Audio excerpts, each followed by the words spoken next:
Selamat pagi Bapak Ibu Saudara kekasih di dalam Tuhan Yesus Kristus. Salam sejahtera bagi kita semua. Syukur kepada Tuhan Yesus yang selalu menjaga dan memelihara kita hingga saat ini kita tetap ada di dalam pemeliharaan tangan kasih Tuhan. Puji Tuhan, kita akan kembali mendengarkan renungan hari ini dengan judul Dalam Kelemahanlah Kuasa Tuhan Menjadi Sempurna. Firman Tuhan terambil dalam 2 Korintus 12 ayat 9 sampai ayat 10.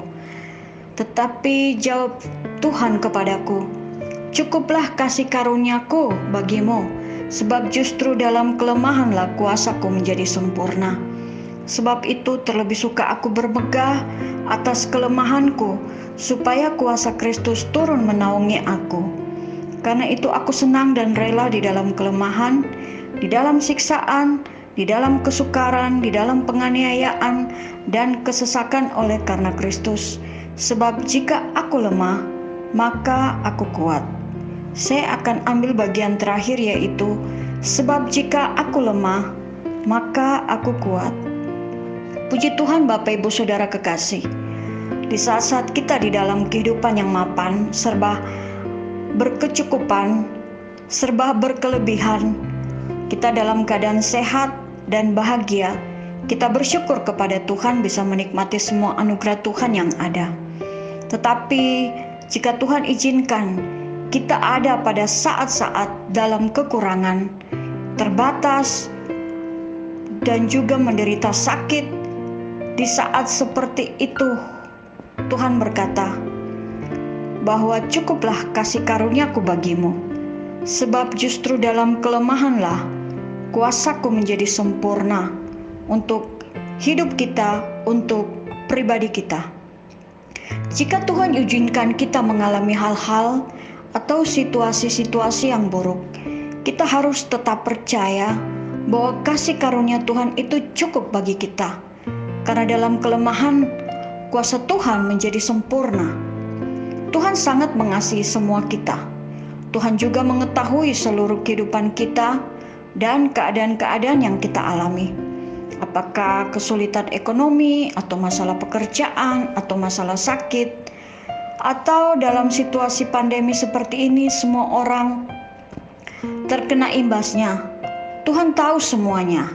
Dan Tuhan juga tahu batas kemampuan kita untuk menanggung semua kesulitan-kesulitan hidup yang kita alami hingga saat ini. Di dalam 1 Korintus 10 ayat 13 firman Tuhan berkata, pencobaan-pencobaan yang kamu alami ialah pencobaan-pencobaan biasa yang tidak melebihi kekuatan manusia. Sebab Allah setia, karena itu Ia tidak akan membiarkan kamu dicobai melampaui kekuatanmu. Pada waktu kamu dicobai, Ia akan memberikan kepadamu jalan keluar, sehingga kamu dapat menanggungnya. Bapak Ibu yang kekasih, semua orang di dunia ini mengalami pencobaan lewat pandemi ini, dan semua orang terkena imbasnya. Tetapi jika ada di antara kita yang mendapat pencobaan yang berbeda, atau mungkin yang lebih berat daripada yang lain, kita bersyukur dan kita terima dengan berserah kepada tangan Tuhan. Karena firman Tuhan ingatkan kita bahwa pencobaan-pencobaan yang kita alami adalah pencobaan-pencobaan biasa yang tidak melebihi kekuatan kita sebagai manusia. Tuhan tahu batas kemampuan masing-masing kita. Jika batas kemampuan kita sampai di kepala, maka Tuhan tidak akan membiarkan kita dicobai melebihi batas kepala kita atau melampaui batas tersebut, karena pasti kita tidak akan mampu. Jadi berarti semua hal yang kita alami dalam setiap hidup kita masih dapat kita tanggung. Kita tahu di dalam Yakobus 1 ayat 13 firman Tuhan, apabila seorang dicobai, janganlah ia berkata, pencobaan ini datang dari Allah, sebab Allah tidak dapat dicobai oleh yang jahat, dan Ia sendiri tidak mencobai siapapun. Jadi kita bersyukur karena Tuhan tidak mencobai siapapun, dan pencobaan itu bukan dari Tuhan, tetapi datangnya dari iblis.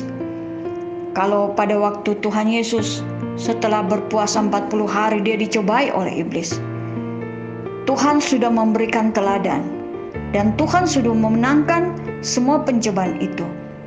Dan kalau kita saat-saat ini mengalami situasi-situasi dalam pencobaan, kita bersyukur karena Tuhan itu Allah yang setia dan Ia tidak akan membiarkan kita dicobai melampaui kekuatan yang ada pada kita, tidak sedikit pun, karena perlindungan Tuhan selalu ada di dalam setiap kehidupan orang percaya. Jadi apapun yang kita alami masih tetap dalam kendali Tuhan, masih dalam pantauan Tuhan, karena Tuhan selalu melindungi hidup kita, Tuhan selalu menjaga hidup kita semuanya. Bahkan pada waktu kita dicobai, Tuhan akan memberikan jalan keluar sehingga kita dapat menanggung semua pergumulan, kita dapat menanggung semua persoalan, kita dapat menanggung semua kesulitan-kesulitan hidup yang kita alami. Kalau mungkin saat ini kita belum melihat jalan keluar, kita tetap percaya bahwa Tuhan akan memberikan jalan keluar. Tuhan pasti memberikan jalan keluar. Bahkan Tuhan sudah memberikan jalan keluar sesuai dengan waktu Tuhan. Kita hanya harus tetap percaya dan sabar menunggu waktu Tuhan yang indah. Saat ini kita jalani dengan mengandalkan Tuhan. Walaupun mungkin pada saat-saat ini kita lemah atau kita merasa tidak mampu, tetapi kita mau berkata seperti yang Paulus katakan, sebab jika aku lemah, maka aku kuat. Kita bersyukur dalam hidup kita bahwa kita bukan hanya mau menerima hal-hal yang baik saja. Kita bukan hanya mau terima pada saat kita diberkati, menerima berkat-berkat yang luar biasa, tetapi kita juga mau menerima hal-hal yang buruk, seperti yang Ayub katakan di dalam Ayub 2 ayat 10. Kita bersyukur dan menjalani semuanya karena kasih karunia Tuhan cukup bagi kita untuk menjalani hari ini. Dan dalam kelemahan-kelemahanlah kuasa Tuhan menjadi sempurna bagi seluruh hidup kita. Mungkin kita bukan seperti Rasul Paulus yang bermegah dalam kelemahan, tetapi minimal kita menerima semuanya dan kita menjalaninya dengan senantiasa mengandalkan Tuhan dan bersyukur kepada Tuhan. Itu sudah sangat luar biasa. Tuhan Yesus akan memberikan kepada kita kemampuan, dan Tuhan sudah memberikan kepada kita kekuatan di dalam kita menjalani hari-hari hidup kita. Tuhan itu sungguh baik. Tuhan tidak pernah membiarkan dan meninggalkan setiap hidup kita. Di saat-saat sulit sekalipun, Tuhan ada menjaga dan menyertai kita semua. Puji Tuhan, Bapak Ibu yang kekasih. Mari kita senantiasa mengucap syukur dan menjalani segala sesuatu dengan berserah kepada Tuhan. Tuhan sungguh baik dan Tuhan tidak pernah membiarkan dan meninggalkan kita. Puji Tuhan, Bapak Ibu yang kekasih di dalam Tuhan Yesus Kristus. Inilah renungan yang dapat saya bagikan buat kita semua. Mari kita berdoa. Kami mengucap syukur terima kasih kepadamu Bapa di dalam nama Tuhan Yesus. Buat kehidupan kami senantiasa dijaga, dipelihara Tuhan.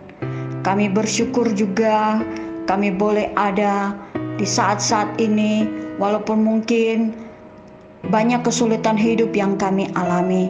Tapi kami bersyukur Engkau selalu menjaga, melindungi, dan memelihara seluruh kehidupan kami, sehingga semua pencobaan yang kami alami tidak melebihi batas kekuatan kami, dan kami masih dapat menanggungnya karena Tuhan sudah memberikan kekuatan, kemampuan, bahkan jalan keluar kepada kami.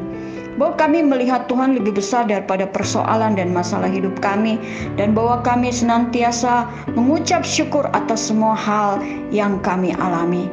Terima kasih Tuhan Yesus, memberkati semua umat-umat-Mu dan memimpin semua umat-umat-Mu sepanjang aktivitas hari ini. Biarlah Tuhan menyertai dan menolong dalam segala aktivitas kami, dan semua boleh berjalan sesuai dengan kehendak-Mu. Terpujilah nama-Mu kekal selama-lamanya. Kami mengucap syukur, kami berterima kasih kepadamu. Haleluya, amin. Puji Tuhan Bapak Ibu, selamat menjalankan aktivitas sepanjang hari ini. Tuhan Yesus menjaga, menyertai dan memberkati Bapak Ibu semuanya. Tuhan sungguh baik. Salam sehat buat kita semua. Haleluya.